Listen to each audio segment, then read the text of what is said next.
Saturday morning, your college game day game of the week. Miami won a defensive struggle here. They secured a 10-3 victory over the number 7 Texas A&M Aggies in College Station on Saturday. The game was a defensive slugfest with Miami scoring a game-winning touchdown with less than 2 minutes remaining. So Miami will move on to face number 2 Ohio State in the Cotton Bowl for the quarterfinals. So, man, this game was really hard. It was a defensive slugfest that I don't think anybody saw coming. We knew that both of these teams had talented defenses, especially on their defensive fronts, guys that could get after the quarterback, and their secondaries were definitely kind of liable in a way, right? But not this weekend. They both did a really good job in the trenches, trying to control that spots. I tell you, Texas A&M couldn't get anything going whatsoever on the offensive side of the ball. That was one of the worst displays of football on the offensive side that I've seen in a long time. And I'll tell people this: if you're not an NFL fan or a Cowboys fan in general, this is what it's like watching the Cowboys. This feeling that you have being an Aggie fan and then watching that's what it's like being a Cowboys fan.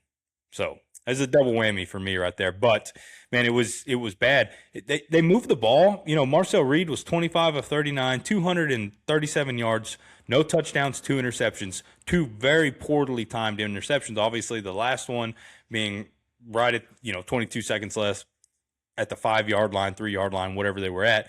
And it was a terrible throw to begin with. No matter where you look at it, that tight end didn't run a very good route because the safety was able to undercut you. If you run that a little slimmer, is it easier to get the ball in? He shouldn't have thrown the ball one way or the other. I think we gave up on the run inside there too because you were spreading them out. Miami knew you weren't going to run the football. Looked like they had 3 down linemen there, and then they were gonna spy on you because Marcel Reed had done a good job at times of moving around in the pocket, getting out, creating some running opportunities to get you out of some backed up plays and getting some first downs there that happened. But Miami controlled the trenches really well on the defensive side. So did A&M. We talked about them having a 5-headed monster on their offensive backfield. Their 3 leading rushers only combined for 55 yards total as a running back unit. So A&M ran the ball 35 times for 89 yards as a team. They weren't able to get anything going. On Miami's offensive side, Carson Beck was 14 of 20 for 103 yards, 1 touchdown, no interceptions. Mark Fletcher Jr. ran the ball 17 times for 172 yards. He had the long of 56 that really broke the camel's back there at the end. And it just looked like every time that Miami, they'd give him the ball, they'd say, hey, we're not going to give him the ball anymore. And A&M got lucky for that because A&M's defense, the rush defense have been terrible really all year. They haven't had a chance and an opportunity to stop those guys. So some of Miami's play calling benefited A&M. Miami missed how many field goals this weekend? 3, 4 of them, which saved A&M there. They did the game tackling, a decision. So they caught some breaks, but Marcel Reed in that offense just completely stalled out. And they looked like they were out physicaled. I wouldn't say dominated. People were throwing that word around a little too loosely, I think. But, yeah, they got outplayed for sure. Yeah, it was disappointing to see. I wouldn't say the Aggies got dominated. That is definitely an over-exaggeration of what happened. It was disappointing.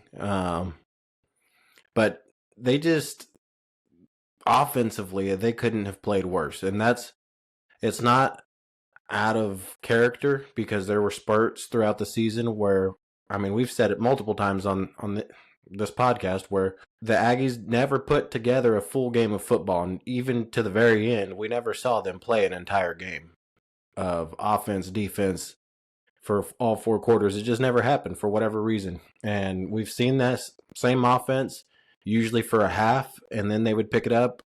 On Saturday, it just ended up being the whole game that this offense was sluggish. They couldn't run the ball. Marcel was wildly inaccurate, which we've seen before, and we've seen him be very accurate at times. But again, this was the most incomplete offensive game for the Aggies, I think, that we've seen all year.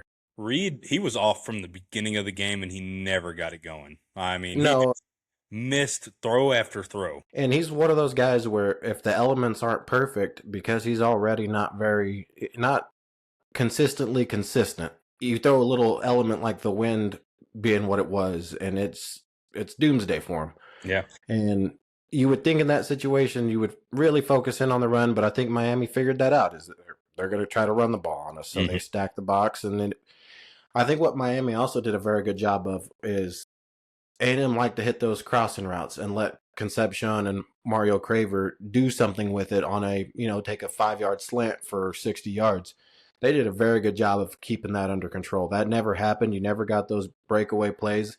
And because of that, they were able to stack the box. You didn't have to scoot the linebackers out into coverage and have them try to take away some of that stuff across the middle. None of that ever occurred. So it was a very, almost a simplified game plan on the A&M side.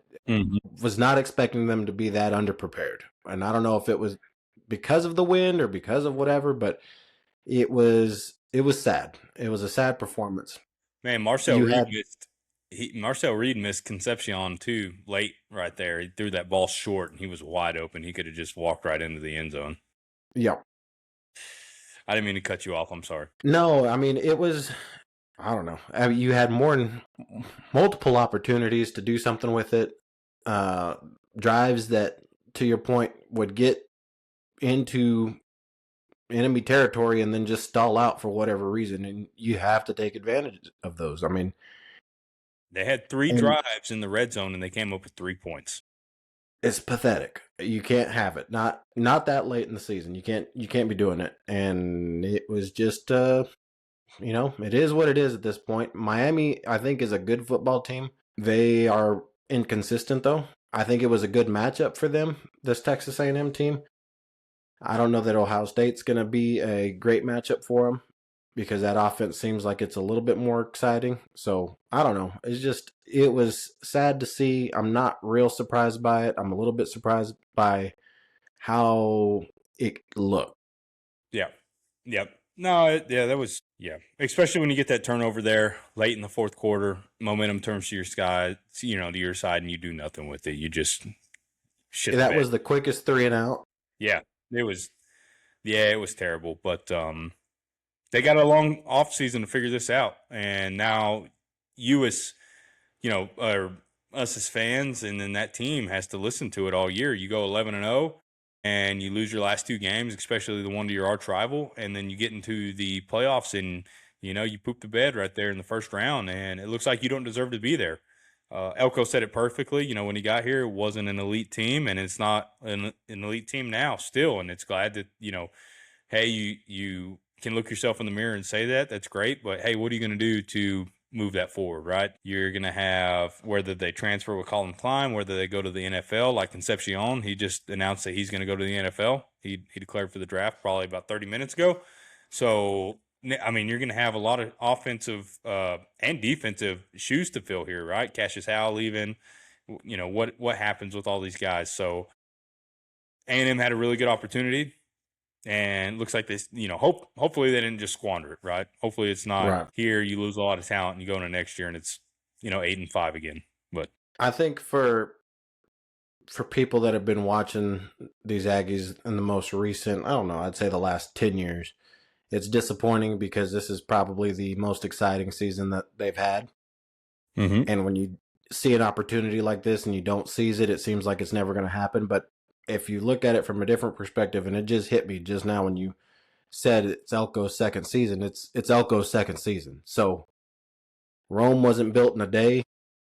It just fell in a day. So, maybe this is just a stepping stone in the right direction. Maybe it's a process. I mean, we gave Jimbo, I don't know how many years before we.